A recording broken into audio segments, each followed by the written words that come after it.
Imagine you're walking down a supermarket aisle. You see two bottles of wine sitting side by side. One has a simple price tag, £10. The other one has a fancier tag that says, originally £30, now only 15. Which one feels like the better deal? For most of us, it's the second one, even though it's more expensive. Our brain zeroes in on that original £30 price tag and tells us we're getting a bargain. Why does that first number have such a powerful, almost magical hold over our sense of value? It's not magic. It's one of the most reliable and exploited tricks of the mind.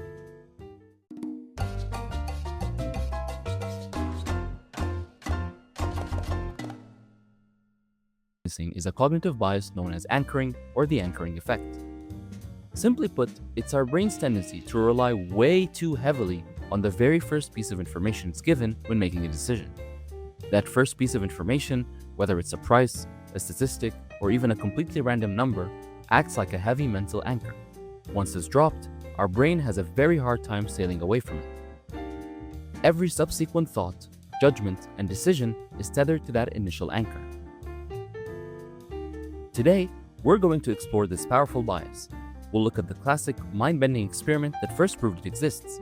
We'll uncover how it's used every single day by marketers, real estate agents, and negotiators to influence your choices. And we'll give you the tools you need to pull up that anchor and think for yourself. To understand just how bizarre and irrational anchoring can be, we have to go back to a legendary experiment by the fathers of behavioral economics, Daniel Kahneman and Amos Tversky. I want you to play along with this. Imagine they brought you into a room with a wheel of fortune, numbers from 0 to 100. They spin the wheel, but it's secretly rigged to only land on two numbers, 10 or 65. After you watch the wheel land, they ask you two simple questions.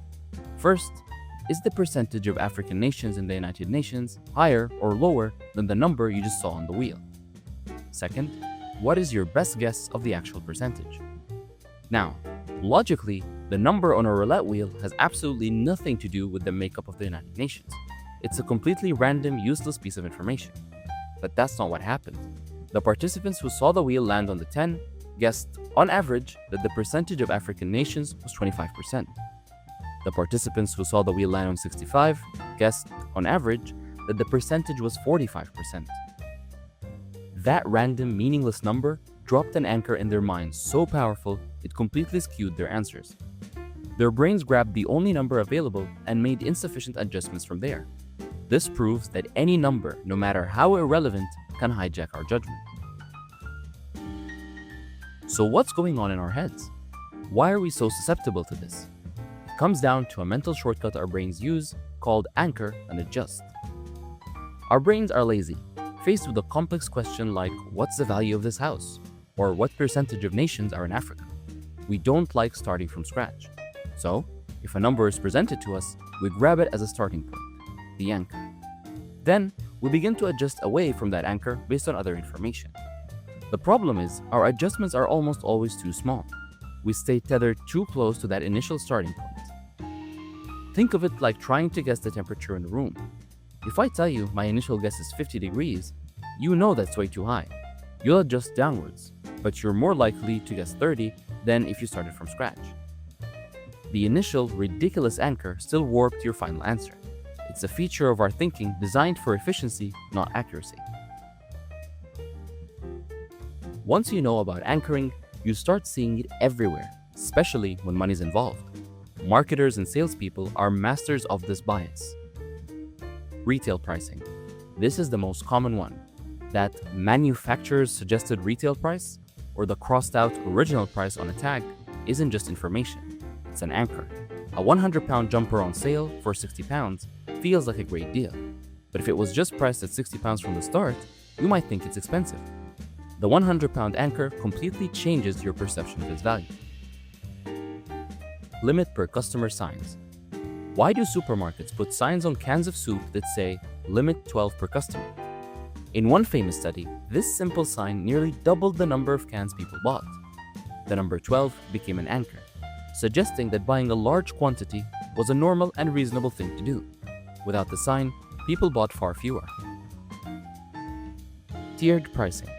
When you're buying software or subscription, you often see three options: basic, standard, and pro. The Pro plan is often priced extremely high, like £99 per month. Most people won't buy it, but that's not its only job. It serves as an anchor that makes the £29 per month standard plan look incredibly reasonable by comparison. Restaurant menus. Ever notice how the most expensive dish is often listed right at the top of the menu? That £45 steak is an anchor. It's not there for you to order it. It's there to make the £25 salmon or the £20 pasta seem like a much more affordable and sensible choice. In every case, the first number you see sets the stage for the decision you're about to make. The anchoring bias extends far beyond just buying things. It has serious consequences in high-stakes situations. Salary negotiations.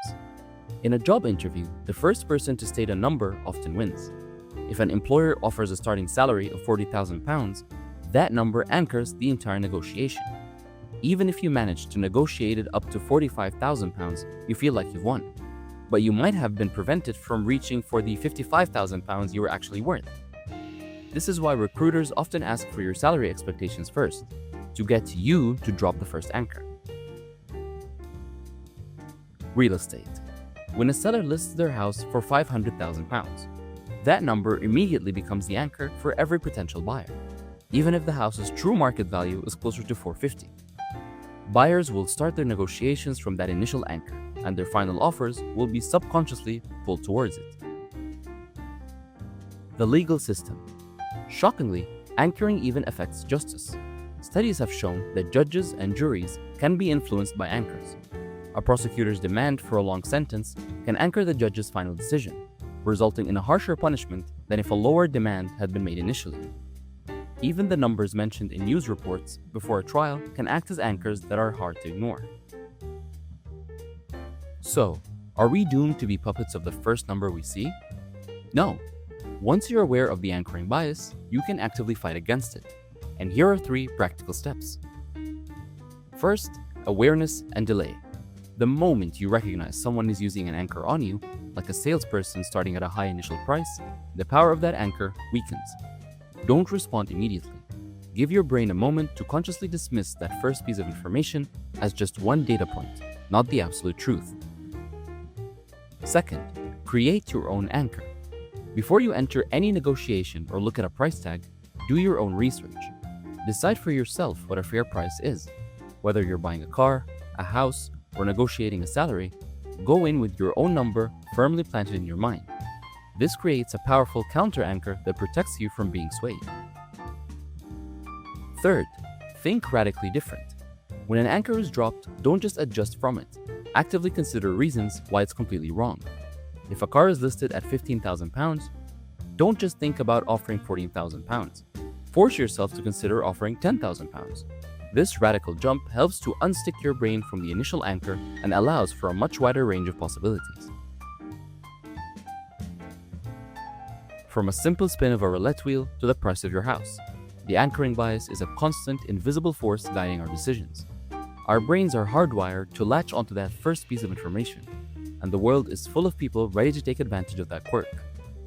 But by being aware, doing your own research, and consciously challenging the first number we see, we can learn to pull up that anchor and navigate the world with a much clearer, more rational sense of value. If you found this look into the mind's shortcuts valuable, please drop a like on this video. It really helps the channel. And make sure to subscribe to Your Biased Brain for more deep dives into the psychology that drives us. Now, I want to hear your story. Let me know in the comments. What's the last thing you bought where you realized an anchor might have influenced your decision? Thanks for watching.